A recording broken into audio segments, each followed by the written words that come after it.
হাজৰিকাক আমি এটি ফুল ক্ৰিয়া মন্ত্ৰৰ বিকল্পী হ'বলৈ অনুৰোধ জনালোঁ।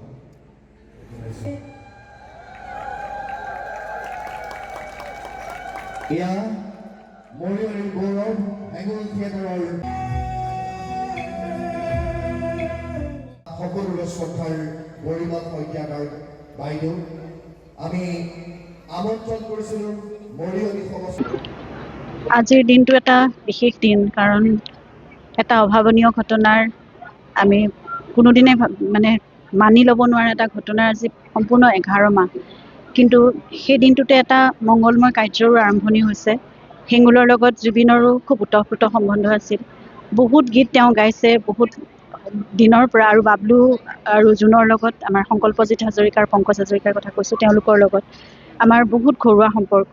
আৰু ময়ো প্ৰথম মোবাইল থিয়েটাৰৰ কষ্টিউমৰ আৰম্ভণি 2009 চনত ঝংকাৰ নাটকখনৰ জৰিয়তে হেঙুলৰ পৰাই আৰম্ভ কৰিছিলোঁ। গতিকে আমাৰ খুব ঘৰুৱা এক আত্মিক সম্পৰ্ক আছে, আৰু জুবিনৰ যিটো সম্পৰ্ক হেঙুলৰ লগত আছে, এইবাৰ সেইটোৰ ভিত্তিতেই চাগে তেওঁলোকে ঈশ্বৰপুত্ৰ নাটকখনো কৰিছে জুবিনৰ ওপৰত আধাৰ কৰি।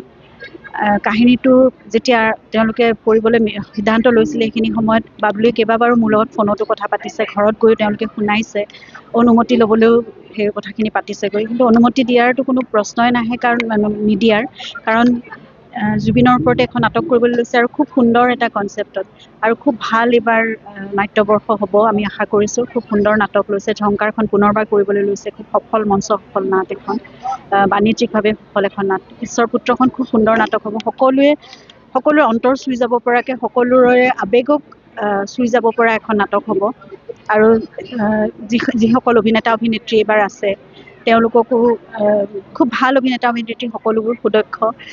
সংগীতো খুব ভাল হ'ব, কাৰণ অৰূপ, পলাশ আৰু মনদ্বীপে সংগীত কৰিব যিহেতু। সিদ্ধাৰ্থ সকলোৰে খুবেই প্ৰাণৰ আপোন এগৰাকী শিল্পী, ময়ূৰো তেনেকৈ, ঋত্বিক বা অনামিকা শৰণীয়া সকলোবোৰে খুবেই ভাল অভিনেতা অভিনেত্ৰীও আছে। হেঙুলে সদায় আগৰণুৱা কিবা এটা কৰি তেওঁলোকে দেখুৱায়। এইবাৰো মই ভাবোঁ তেওঁলোকে তেনেকুৱা ধৰণেই আগবাঢ়ি যাব, আৰু তেওঁলোকে বাণিজ্যিক দিশতো বা তেওঁলোকে খুব ভাল মূল নাটক, যিখন নাটকৰ পৰা আমি নাটকৰ সোৱাদটো পাব পাৰোঁ, সেইখিনিও তেওঁলোকে অক্ষুণ্ণ ৰাখে। গতিকে ঐতিহ্য পৰম্পৰা সম্পূৰ্ণ হেঙুলে সেইদৰে আজি 39তম বৰ্ষলৈকে তেওঁলোকে কঢ়িয়াই নিছে। শ্ৰদ্ধাৰ প্ৰশান্ত হাজৰিকা বা ইলা কাকতিৰ সেই স্মৃতি বিজড়িত তেওঁলোকৰ প্ৰচেষ্টাক তেওঁলোকৰ সুপুত্ৰ বাবলু বা জুনে আগবঢ়াই লৈ গৈছে। সেইবাবে আমাৰ সেইখিনি কৃতজ্ঞতা আৰু সেইখিনি বিশ্বাস আছে। সদায় শুভকামনা জনাইছোঁ। এইবাৰো নাট্যবৰ্ষ সফল হওক, আৰু তেওঁলোকৰ যাত্ৰা চিৰযুগমীয়া হওক। আজিৰ দিনটোত আপোনাৰ কাষতে জুবিন দাও বহি আছে, জুবিনৰ কাৰণে আসন ৰখা আছে। জুবিন সদায় মোৰ লগত আছে, জুবিন সদায় মোৰ লগত থাকে, আৰু মই আজি যদি দুখোজ দিবলৈ বা ইয়ালৈ মৰিয়নিলৈ আহি ৰাইজৰ মাজত কিবা এষাৰ ক'বলৈ, তেওঁলোকৰ মাজত বহি নাটক চাবলৈও মই সক্ষম হৈছোঁ, সেইখিনি জুবিনেই দিয়া শক্তি।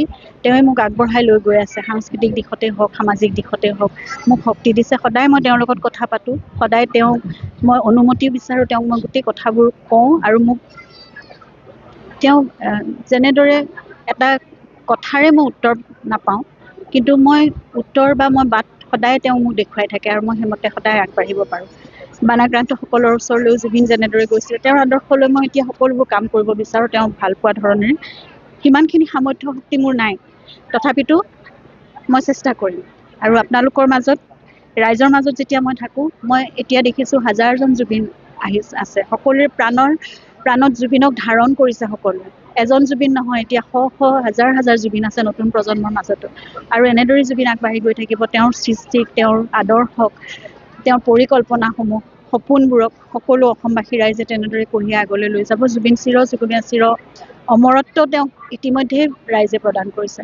এতিয়া মাথো আমি এটাই কথা, যে আমি উত্তৰ পোৱা নাই 19 ছেপ্টেম্বৰ তাৰিখটো কি হৈছিলে, তাৰ বাবে আমি অপেক্ষা কৰি আছোঁ। আৰু মই ভাবোঁ দেশৰ ন্যায় ব্যৱস্থাই, ভগৱানে সকলোৱে সেইখিনি আশীৰ্বাদ দিব, আমি এটা উত্তৰ পাম, আমি ন্যায় লাভ কৰিম।